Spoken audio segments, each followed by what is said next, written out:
டைரக்டா உங்களுக்கு 2 ரூபா ஆகும். கடவுளே, அப்படியே ஏமாத்துவேன். என்கிட்ட நிறைய பேர் வந்து ஒரு கேள்வி கேட்கணும் சார், நீங்க எப்பயுமே வந்து NF போட வேணாம்னு சொல்லிட்டே இருக்கீங்க சார், என்ன சார் லாஜிக்?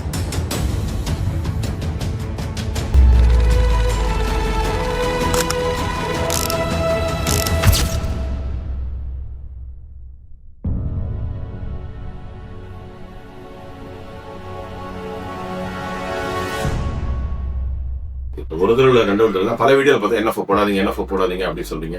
பட் நாங்களாம் வந்துட்டு NF போட்டுட்டு தான் சார் இருக்கும். ஒன்றும் பிரச்சனை இருக்கிற மாதிரி தெரியல. அது 10 ரூபா சீப்பா கிடைக்குது. NAV நல்லதுதான் சார். அது NAV சீப்பா கிடைக்குமா நல்லதானே? இல்ல, ஆக்சுவலா வந்துட்டு இது வந்து கொஞ்சம் ஒரு காம்ப்ளிகேட்டட் ஒரு தியரி. அது எப்படின்னா, ஒரு ரொம்ப சிம்பிளான ஒரு விஷயம் சொல்றேன் சார். NF அப்படிங்கிறது வந்துட்டு புதுசா வர்ற ஒரு ஃபண்டு. அது எப்படி பெர்ஃபார்ம் பண்ண என்ன பண்ணுன்னு நமக்கு தெரியாது.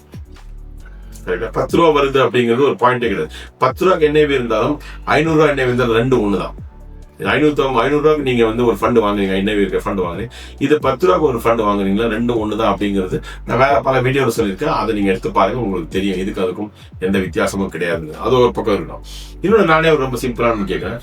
இது வந்து 550 ரூபா போற ஒரு ஃபண்டு 10 ரூபா ஸ்டார்ட் தான் 500 ரூபா போய் நிற்கிது. அப்போ அது experienced fund, experience fund manage. இதுல எக்ஸ்பீரியன்ஸான ஆள் இருக்கு, அது வேற விஷயம். பர்ஃபார்ம் பண்ணியிருக்கேன். அதுக்கு ஹிஸ்டாரிக்கல் ட்ராக் ரெக்கார்டு இருக்கு.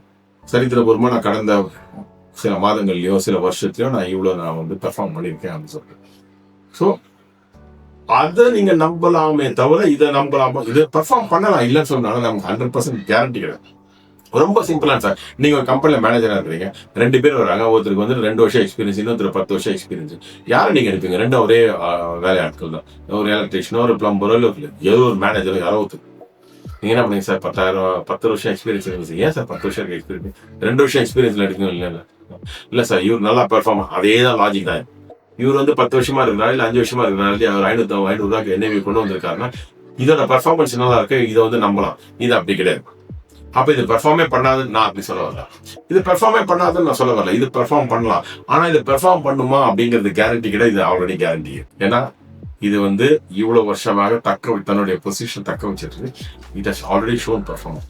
இது வந்து நாளைக்கு நல்லா பெர்ஃபார்ம் ஆயிட்டு அதுக்கப்புறம் பார்க்கலாம். அதுக்கப்புறம் நீங்க வேணா இன்வெஸ்ட் பண்ணலாமே தவிர இப்போதைக்கு அதை இன்வெஸ்ட் பண்ண வேண்டிய ஒரு சூழல் நாமளே உருவாக்க கூட தேவை கிடையாது.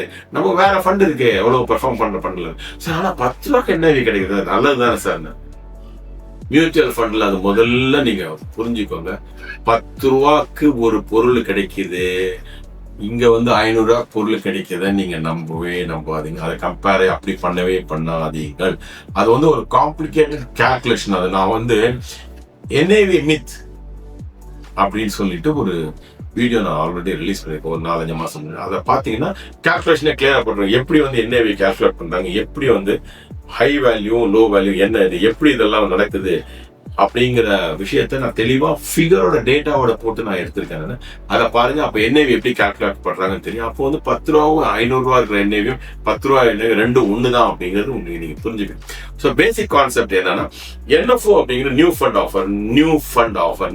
ஆஃபர்னால அவங்க இனிமே தான் வந்து ஸ்டாக் மார்க்கெட்ல இன்வெஸ்ட் பண்ணி நல்ல கம்பெனி எல்லாம் பார்த்து இன்வெஸ்ட் பண்ணிட்டு அதுக்கப்புறம் அந்த கம்பெனி அந்த ஷேரோட விலை மேல ஏறி இவங்களோட NAV வேல்யூ ஏறும். ஆனா இந்த கம்பெனியோட ஷேர் ஆல்ரெடி இவங்க வாங்கி வச்சுட்டாங்க கம்மி விலைக்கு. அதனாலதான் 500 ரூபாய்க்கு NAV நிக்குது.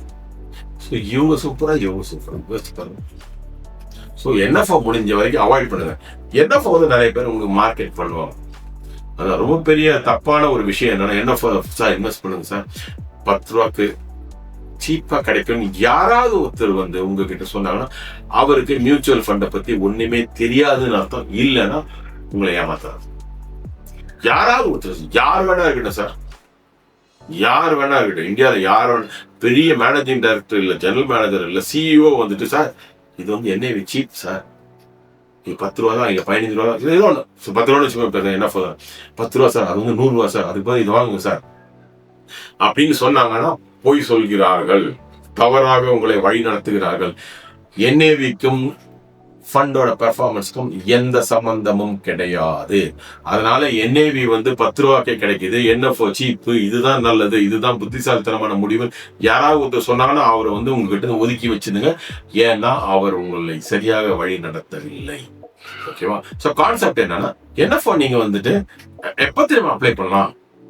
புதுசாக ஒரு கான்செப்ட். ஆல்ரெடி ஒரு லார்ஜ் கேப் இருக்கு, இன்னொரு லார்ஜ் கேப் வருதுன்னா வேஸ்ட். ஆல்ரெடி ஒரு மிட் கேப் இருக்கு, இன்னொரு மிட் கேப் என்எஃப்ஓ வருதுன்னா வேஸ்ட். புதுசா ஏதோ ஒன்று, புதுசா ஒரு கான்செப்ட் இல்ல சார் நாங்க வந்து இது வரைக்கும் இல்லாத ஒரு விஷயத்துல நாங்க வந்து இன்வெஸ்ட் பண்ண போறோம். ஃபார் எக்ஸாம்பிள் நான் சொல்றேன், ஒரு 20 வருஷம் முன்னாடியோ இல்ல 25 வருஷம் டிஃபென்ஸ்னு ஒரு ஃபண்டே கிடையாது, ரயில்வேஸ்னு ஒரு ஃபண்டே கிடையாது, அதெல்லாம் அப்புறமா தான் வந்து. ஸோ அதெல்லாம் பார்த்தீங்கன்னா வந்த புதுசுல பார்த்தீங்கன்னா டிஃபென்ஸுக்கு வந்து கவர்மெண்ட் ரொம்ப த்ரஸ்ட் கொடுத்துருந்தாங்க இந்த ரீசன் ஒரு 10 years. அப்போ நீங்க அதுல இன்வெஸ்ட் பண்ணீங்கன்னா அது ஒரு லாஜிக். ஏன்னா அந்த ஃபண்டு இது வரைக்கும் இருந்தது கிடையாது. இப்போ டிஃபென்ஸ் புதுசா ஒரு செக்டார் வந்து நல்லா வருது. அது ஒரு 5-6 வருஷம் முன்னாடி எப்போ வந்ததுன்னு எனக்கு ஞாபகம் இல்லை. அதுல நீங்க இன்வெஸ்ட் பண்ணீங்கன்னா லாஜிக், என்எஃப்ஓ இன்வெஸ்ட் பண்ணிக்கலாம். பட் சும்மா வந்து ஏதோ ஒரு ஃபண்ட் என்எஃப்ஓ வருது 10 ரூபா தான் சீப்பா இருக்கு சொல்லிட்டு இன்வெஸ்ட் பண்றது வேஸ்ட். அந்த மாதிரி பண்ணவே பண்ணாதீங்க.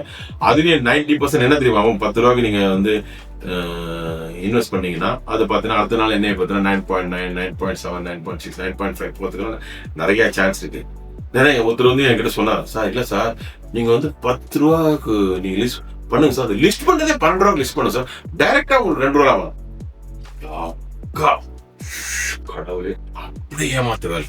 அந்த மாதிரிலாம் 10 ரூபாவோட ஃபண்ட் வந்து எப்படி சார் லிஸ்ட் ஆகும்? 12 ரூபாய்க்குலாம் 10 ரூபாய்க்கு தான் லிஸ்ட் ஆக முடியும். ஏன்னா அவங்க இனிமேல் ஷேர் எல்லாம் வாங்கி அந்த பணத்தை நம்ம கிட்ட இருந்து வாங்கி அவங்க எங்கேயோ இன்வெஸ்ட் பண்ணிட்டு அந்த இன்வெஸ்ட்மெண்ட்டுக்கு விலை ஏறினாதான் இதோட NAV ஏறும். இதுவே இப்பதான் நீங்க இன்வெஸ்ட் பண்ணிருக்கீங்க, இன்னைக்கு தான் இன்வெஸ்ட் பண்ணிருக்கீங்க, இன்வெஸ்ட் பண்ண கையோட இதோட விலை ஏறுமா? நான் தவறாக வழி நடத்துகிறார்கள், தவறாக சொல்கிறார்கள். தயவு செஞ்சு இனிமே டிசைட் பண்ணிக்கணும். என்ன ஃபோன் நான் இன்வெஸ்ட் பண்ண மாட்டேன், எக்ஸிஸ்டிங் ஃபண்ட் தான் இன்வெஸ்ட் பண்ணும். அந்த எக்ஸிஸ்டிங் ஃபண்ட் நல்ல ஃபண்டா இருக்கும், அதுக்கு ஒரு மியூச்சுவல் ஃபண்ட் டிஸ்ட்ரிபியூட்டரோ இல்ல ஃபைனான்சியல் அட்வைசரோ நான் வச்சிருக்கேன், அதுக்கப்புறம் தான் நான் இன்வெஸ்ட் பண்ணுவேன் அப்படின்னு நினைச்சுக்கோங்க.